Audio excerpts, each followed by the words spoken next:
Good morning students. आज का हमारा टॉपिक है ह्यूमन एनाटॉमी एंड फिजियोलॉजी। ये आपका डी फार्मा फर्स्ट ईयर का न्यू सिलेबस है जो आपका चेंज हुआ है लास्ट ईयर, उसके बेसिस पे है आपका।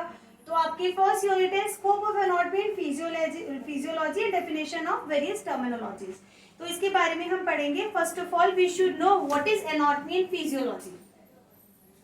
तो एनाटॉमी होता है आपका, एनाटॉमी का मीनिंग है आपका is a branch of science. Anatomy आपकी एक साइंस की ब्रांच है जिसमें हम डील करते हैं इंटरनल ऑर्गन स्ट्रक्चर को, उसको एनाटॉमी बोलते हैं। Basically what is anatomy? Anatomy होता है to study about the structure, जिसमें हम स्ट्रक्चर के बारे में पढ़ाई करते हैं, उसको हम एनाटॉमी बोलते हैं। जैसे कि आपका ह्यूमन हार्ट है, आपका हार्ट किस शेप का है, किस साइज का है, अगर मैं ये डिफाइन करूं दैट मींस मैं उसकी एनाटॉमी बता रही हूँ, ठीक है, उसको हम एनाटॉमी बोलेंगे। एनाटॉमी आपका एक ग्रीक वर्ड है, ग्रीक लैंग्वेज से आया हुआ है आपका। और एना मीन्स होता है अप और टोम मीन्स होता है टू कट। जब हम किसी चीज को ऊपर से कट करते हैं और उसको एनालिसिस विजुअलाइज करते हैं कि इसकी क्या थिकनेस है, इसकी आपकी क्या शेप है, क्या साइज है, क्या कलर है, उसको हम एनाटॉमी बोलेंगे। Now the second term is the physiology. तो अब हम फिजियोलॉजी के बारे में पढ़ेंगे। फिजियोलॉजी क्या है आपका? जिसमें हम स्ट्रक्चर के फंक्शन के बारे में पढ़ते हैं, उसको हम फिजियोलॉजी बोलते हैं। जैसे कि मैंने हार्ट का एग्जांपल दिया आपको, तो हार्ट आपका पंप कैसे करता है। हार्ट के आपके कितने चैम्बर होते हैं? 4 चैम्बर होते हैं। जैसे आपका हार्ट है, हार्ट के 4 चैम्बर है आपके, फर्स्ट, सेकंड, थर्ड, फोर्थ। तो फर्स्ट चैम्बर से सेकंड चैम्बर तक ब्लड कैसे जाता है, तो ब्लड सप्लाई कैसे होती है, क्या वेन्स, आर्टरीज, ठीक है। तो फिर आपका ऐसे ब्लड यहाँ कैसे आया, यहाँ कैसे आया, पूरा जो ये ब्लड है, ब्लड कैसे सप्लाई हो रहा है। जब हम इसके फंक्शन के बारे में, हाउ द हार्ट पंप्स, तो उसके बारे में जब हम पढ़ाई करते हैं दैट मींस फिजियोलॉजी। तो it is very important to read about the human anatomy and physiology. तभी तो हम ह्यूमन की यानी कि इंसान की बॉडी की संरचना, उसमें कैसे फंक्शन हो रहे हैं, क्या इंटरनल स्ट्रक्चर्स है, तभी तो हम प्रॉब्लम्स को जो भी आपकी है बॉडी की, हम उसको आइडेंटिफाई कर सकते हैं। तो हम इसके लिखने के लिए, डेफिनेशन के लिए क्या है, we deals with the working principle. वो वर्किंग प्रिंसिपल है डिफरेंट बॉडी सिस्टम के and interaction between each other. तो ये आपकी फिजियोलॉजी है। जैसे कि किडनी से आपका यूरिन कैसे पहुंचता है ब्लैडर तक, ये क्या है, फंक्शन तो है किडनी का कि यूरिन को पास आउट करना। तो वो फंक्शन कैसे परफॉर्म करते हैं, ये हम फिजियोलॉजी में पढ़ाई करेंगे। It is physiology, that's it. तो अब हम now we will read about this को। I hope आपको ये क्लियर हो गया होगा anatomy and physiology. Any doubt? Any doubt? Ma'am एक बार आप एनाटॉमी के बारे में बता देंगे थोड़ा से? ओके बच्चा, तो एनाटॉमी क्या है आपका, एनाटॉमी और फिजियोलॉजी कैसे रिलेशन करते हैं आपका। एनाटॉमी सिर्फ ऊपरी चीज, बाहर के स्ट्रक्चर को, जैसे आपका ये हार्ट है आपका, ठीक है, सपोज ये आपका हार्ट है, ठीक है, इस तरह से आपका हार्ट है, ये आपका हार्ट है। तो इस हार्ट के जो मैं बाहर से देख के चीजें बता सकती हूँ कि हार्ट आपका इस शेप का है, इस कलर का है, इतना वेट है, तो ये आपकी हो जाती है एनाटॉमी, इसको बोलते हैं एनाटॉमी। ओके, और फिजियोलॉजी हो जाती है कि अब हार्ट है, ये जो ब्लड है, ये ब्लड यहाँ से यहाँ आया, यहाँ से यहाँ गया, यहाँ से यहाँ गया, और ये पूरा ऐसे सर्कुलेट हुआ।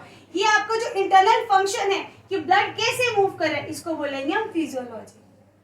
I hope this point is clear. Okay. Kindly take screenshot of this. Okay ma'am. अब हम पढ़ेंगे इसमें स्कोप एंड टर्मिनोलॉजी, ठीक है। इसमें क्या है स्कोप, क्या मतलब हम ह्यूमन एनाटॉमी एंड फिजियोलॉजी पढ़ते ही क्यों हैं, इंपॉर्टेंस क्या है इसकी। स्कोप का मीनिंग क्या होता है, स्कोप का क्या है कि हम इसको पढ़कर इसका यूसेज कहाँ करते हैं, ठीक है। इसको पढ़ाई करके फायदा क्या है। आप स्कोप का मतलब ये नहीं होता है कि हम बोलते नहीं कि यार हम इंजीनियरिंग क्यों कर रहे हैं, क्या स्कोप है जॉब्स की, स्कोप का वो नहीं है। स्कोप का यहाँ पे मीनिंग है कि हम इसको पढ़ के हम इसको कहाँ यूटिलाइज करते हैं, ठीक है, कहाँ। तो हम इसके बारे में पढ़ाई करते हैं कि it helps to study human evolution and development, कि हम इसको पढ़ाई करके हमें पता लगता है कि ह्यूमन इवॉल्व कैसे हुआ, ह्यूमन का डेवलपमेंट कैसे हुआ है। जैसे आपने अपने पूर्वजों में देखा होगा, अपने 10th स्टैंडर्ड में जरूर पढ़ा होगा कि पहले यहाँ पे हमारे बैक में एक प्लेस होता था जहाँ से हमारी टेल जो होती थी वहां से टेल निकल सकती थी, लेकिन अब ह्यूमन डेवलप हो गया है, इवॉल्व हो गया है, तो अब हमारी टेल नहीं निकलती है। तो ये हमें कैसे पता लगा, जब हमने इंटरनल ऑर्गन्स के स्ट्रक्चर्स की स्टडी की, उसके फंक्शंस के बारे में पढ़ाई की, तो हमें पता चला। सेकेंड हो जाता है for determining technique of surgery. Surgery की भी हमें अलग अलग चीजें पता लगती है कि हम सर्जरी करते हुए पहले सर्जरी का अलग तरीका था, अब सर्जरी का अलग तरीका है करने का, वो हमें कैसे पता लगा? एनाटॉमी एंड फिजियोलॉजी से। तो यहाँ इसका स्कोप है। थर्ड आ जाता है, it is based upon the physiology and pathophysiology. अब देखो फिजियोलॉजी और पैथोफिजियोलॉजी क्या होते हैं? फिजियोलॉजी होती है आपकी नॉर्मल कंडीशन में, कि आप नॉर्मली आप जब आपकी नॉर्मल कंडीशन आपके बॉडी के स्ट्रक्चर की, तो ये आपकी हो जाती है नॉर्मल कंडीशन वाली। और ये आपकी पैथोफिजियोलॉजी, ये हो जाती है आपकी डिसीज कंडीशन की।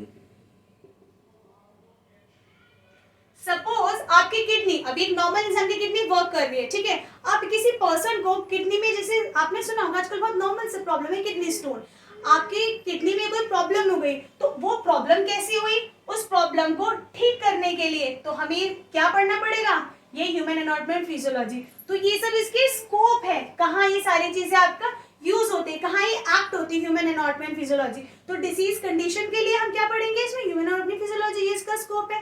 अब कुछ टर्मिनोलॉजी है जो इस सब्जेक्ट में यूज होगी एंड आपको उसका मीनिंग पता होना चाहिए। तो है रेडियोग्राफिक एनाटॉमी। रेडियोग्राफिक एनाटॉमी आपकी क्या होती है? रेडियोग्राफिक, कुछ समझ आ रहा है? रेडियोग्राफिक कुछ एक्सरे से रिलेटेड होगा, हम जैसे 10th 12th में पढ़कर आए हैं। तो study of body structure that can be visualized with x rays. आपने देखा होगा कि एक्सरे से हमारी बॉडी के इंटरनली बॉडी के स्ट्रक्चर के बारे में हमें पता लग जाता है। इसको हम रेडियोग्राफिक एनाटॉमी बोलते हैं। एनाटॉमी मतलब क्या हो गया?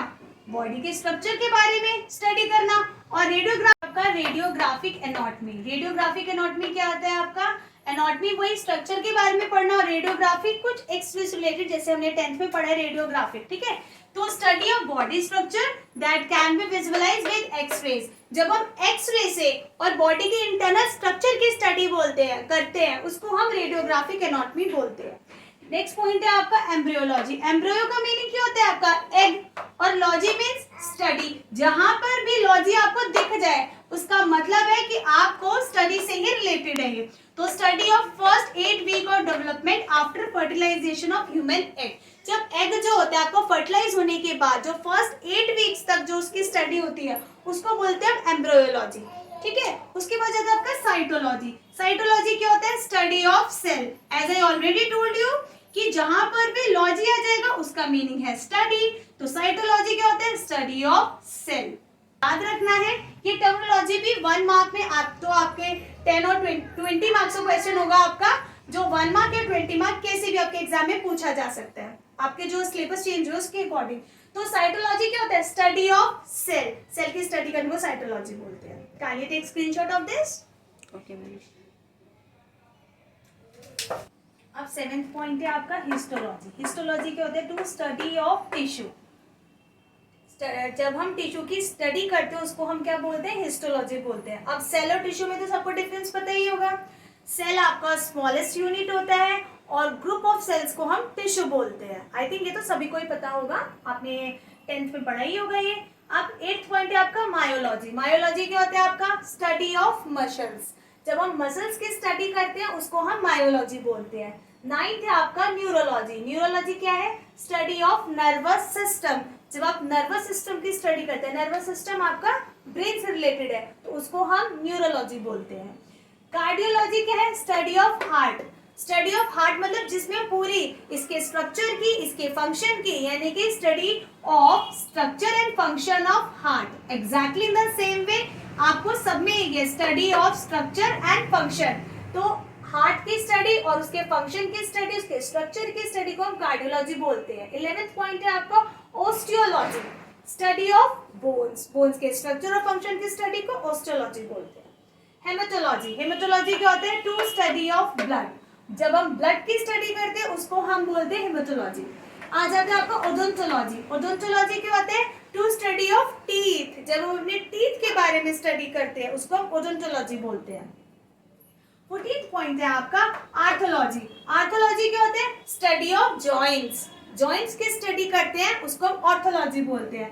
पैथोलॉजी। पैथोलॉजी क्या होते हैं? Study of nature and cause of disease, कि कोई प्रॉब्लम, कोई बीमारी बॉडी में कैसी हुई है उसको हम पैथोलॉजी बोलते हैं। उस डिसीज के बारे में, उसका नेचर, उसका कारण जानने की जो स्टडी है दैट वी कॉल पैथोलॉजी।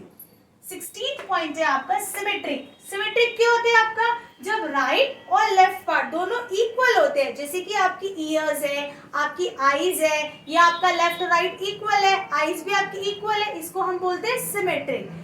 आ जाता है फिर सिमेट्रिक पॉइंट आपका एसिमेट्रिक। एसिमेट्रिक क्या होता है? जब राइट और लेफ्ट दोनों पार्ट इक्वल नहीं होते, that we called asymmetric. For example आपका रिस्ट, राइट और लेफ्ट हैंड में हमेशा फर्क ही होता है इनके रिस्ट में, ठीक है।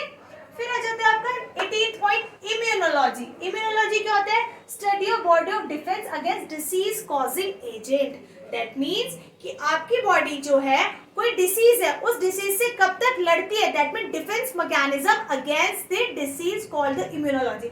जिसकी जितनी अच्छी इम्यूनिटी होती है वो उतना कम बीमार पड़ता है, क्योंकि उसकी इम्यूनिटी जो होता है वो आपको क्या होता है, डिफेंस मैकेनिज्म होता है आपकी डिसीज के कॉज के लिए। आ जाता है आपका 19 पॉइंट एंडोक्राइनोलॉजी। क्या होता है आपका? Study of hormones. जब हम हार्मोन की स्टडी करते हैं उसको हम एंडोक्राइनोलॉजी बोलते हैं। 20th पॉइंट है आपका ऑप्टोलॉजी। ऑप्टोलॉजी क्या होता है? जिसमें हम ईयर्स की स्टडी करते हैं, इसके फंक्शन की स्टडी करते हैं, इसके स्ट्रक्चर की स्टडी करते हैं, उसको हम ऑप्टोलॉजी बोलते हैं। And the last but not the least is the ophthalmology. Ophthalmology क्या होता है? जिसमें हम study of structure of and function of eyes, जिसमें हम आंखों की स्टडी करते हैं, आंखों के स्ट्रक्चर की, आंखों के फंक्शन की, ठीक है, उसको हम ऑप्थोलॉजी बोलते हैं। तो these are the terms which is in the आपकी ह्यूमन एनाटॉमी एंड फिजियोलॉजी में आपकी फर्स्ट यूनिट इसी के साथ कंप्लीट होती है। मैम ये आप एंडोक्रिनोलॉजी बताएंगे? एंडोक्रिनोलॉजी होता है आपका स्टडी ऑफ हार्मोन्स। जब हम हार्मोन्स की स्टडी करते हैं उसको हम एंडोक्रिनोलॉजी बोलते हैं। हार्मोन्स मेल्स और फीमेल्स में अलग अलग होते हैं, तो उन हार्मोन्स की, मेल की, फीमेल के हार्मोन्स की स्टडी करने को हम एंडोक्रिनोलॉजी बोलते हैं। और मैम ये सिमेट्रिक एसिमेट्रिक चीजों का में क्या होता है मतलब? देखिए, सिमेट्रिक होता है आपका जिसमें आपकी जो राइट है और जो लेफ्ट पार्ट है वो दोनों इक्वल है। जैसे कि आंखें, आपको एक जैसा विजन होता है दोनों आंखों से, आपका साइज एक जैसा दोनों आंखों का, आपके कानों का साइज एक जैसे है दोनों कानों का, आपको सुनाई एक जैसा देते हैं। जब आपकी दोनों चीज एक जैसी हो, राइट पार्ट और left part, that is symmetric. और एसिमेट्रिक क्या होता है? जब राइट और लेफ्ट पार्ट इक्वल नहीं होता उसको हम एसिमेट्रिक बोलते हैं। फॉर एग्जाम्पल रिस्ट, आपकी जो लेफ्ट और राइट हैंड है उनकी रिस्ट, ये आपका एग्जाम्पल है एसिमेट्रिक का। ये टर्म्स आपकी आगे आने वाली यूनिट में यूज होगी। बस आपकी ये 21 पॉइंट्स है, और जो बाकी के मैंने आपको वो चीजें बताई है, आपकी फर्स्ट यूनिट यहाँ पे कंप्लीट होती है। D pharma first year human anatomy की आपकी फर्स्ट यूनिट कंप्लीट होती है। Thank you ma'am. Thank you class. Kindly take screenshot of this.